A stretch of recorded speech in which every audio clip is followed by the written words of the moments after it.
Pues nada, hoy era la Copa España de 500, quedé cuarto, es un resultado discreto, está bien, estamos preparando ahora mismo otras cosas y bueno, para la semana tenemos la Copa del Mundo de Vichy, que vamos a ir, aunque no es importante para nosotros de cara a medirnos con los rivales, sino para más bien ver la pista, porque para el año que viene esa pista se va a utilizar para clasificarse para las Olimpiadas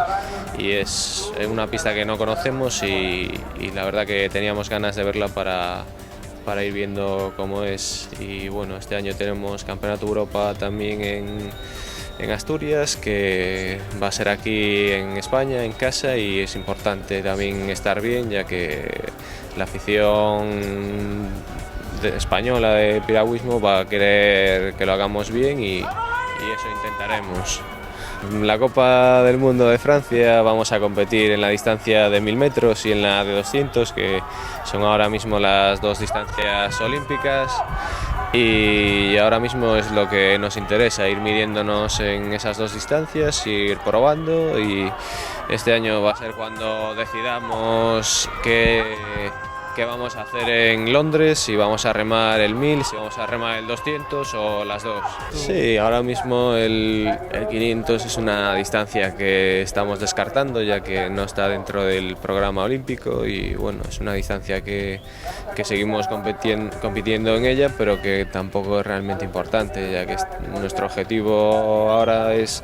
centrarnos en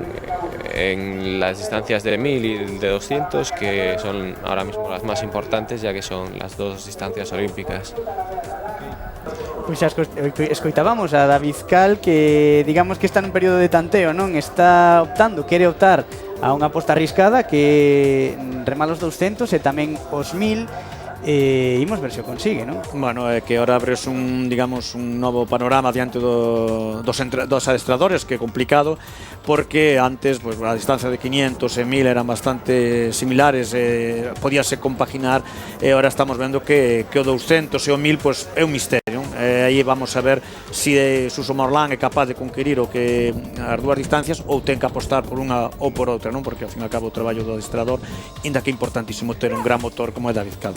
A que sí se mantén a distancia de 500 para as mulleres en categoría feminina, e aquí nesta final de K1 feminino sí que estaban todas as que son, e son todas as que están, xa están en plena preparación desas Olimpiadas, e imos repasar agora esa final na que remaban Laura Pedruelo pola rúa número 1, Ainara Portela, Isabel Contreras,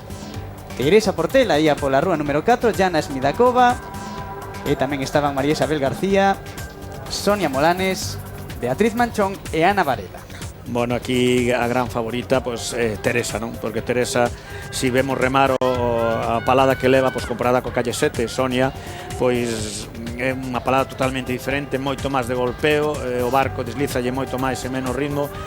moi superior, digamos, a nosa gran esperanza nos 200 metros nos Xogos Olímpicos no barco individual, e tamén temos aí pues, a K4, non? De foron terceras o ano pasado, pero podemos ver que é unha palista moi superior ás demais, inda que as demais tamén teñen unha gran calidad, non pensemos que as outras non son boas, porque fan un K4 que temos estes últimos anos nos últimos anos para atrás. España sempre no K4, inda que cambien componentes, sempre estuvemos aí nas medallas, non? É un luxo ter un K4 que nos proporciona finais como esta. Estamos a ver aquí a todas bueno, que hai moita xente olímpica e moita xente de calidade en loita polas medallas. Viamos aí a Teresa Portela na cabeza e achegándose a que ia ser pois a súa medalla de ouro, un podio no que ia estar acompañada de Sonia Molanes e de María Isabel García, segunda e terceira por detrás da pontevedresa.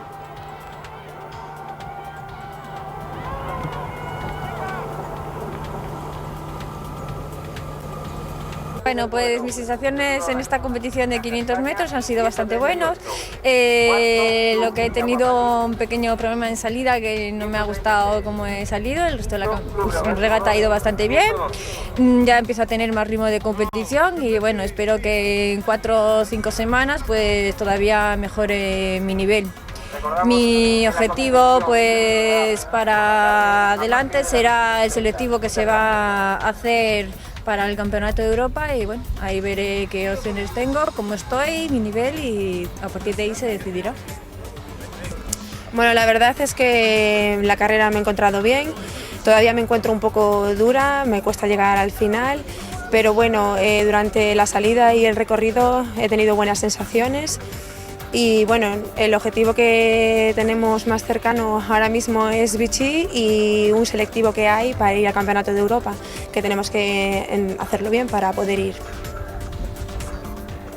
A verdade é que as miñas sensacións foron moi boas, tanto na semifinal como na final atopeime moi ben. E bueno, agora centrarme no Campeonato do Mundo, que é o primeiro objetivo importante que teño, que é en Polonia, no mes de agosto. Pero bueno, antes prepararme para o europeo, que va a ser en Trasona.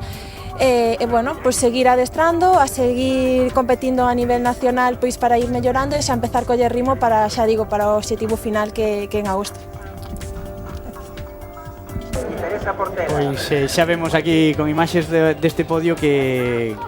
os piragüistas teñen moi claros os prazos, moi claro que teñen que facer nesta temporada, digamos, intermedia entre Olimpiadas, que sempre é complicado,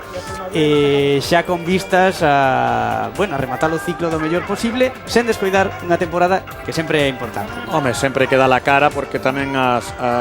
rapazas e os deportistas novos queren ocupar as plazas que outros levan para ir ao Mundial, por lo tanto, os, digamos, deportistas máis veteranos non se poden dormir, pero tampouco poden hipotecar toda esa temporada para estar sempre ao 100%, non? Pois nesta regata nacional de 500 tamén había regatas de tripulación de 2 e de 4 membros e xuvenís, que como ben dís, pois son o futuro, son a xente que ven detrás, que ven con forza e que aproveita estas probas para dar a cara, digamos, e entrar nesta dinámica sempre positiva e máis tendo pois un nivel como que temos aquí en Galicia, en o resto de España do piragüismo. Vemos precisamente imaxes da final de K2 Xuvenil, unha final que gañaron Francisco Cubelos e Cristian Toro do Talavera Talac, un club, o Talavera Talac, que mete moitos barcos, sobre todo en categoría xuvenil, pero que vendo a clasificación final por clubs non pode cun dominio abrumador do kayak tudense, que unha vez máis se impuxo, igual que xa fixera na regata de 1000, e que sempre domina este tipo de regatas, non? O kayak tudense leva ahora aquí os últimos 3 anos cunha gran superioridade nas distancias olímpicas, e co equipo que ten, pois vamos ter que darlle durante moitos anos pois os parabéns, porque vai seguir dominando, inda que está aí o Club Catoira detrás deles intentando pois meterse ou quitalos do primer posto, e despois pois temos outros clubs galegos que siguen dando pois guerra ao kayak tudense para non dormir, non? Pero hoxe por hoxe ten un grandísimo plantel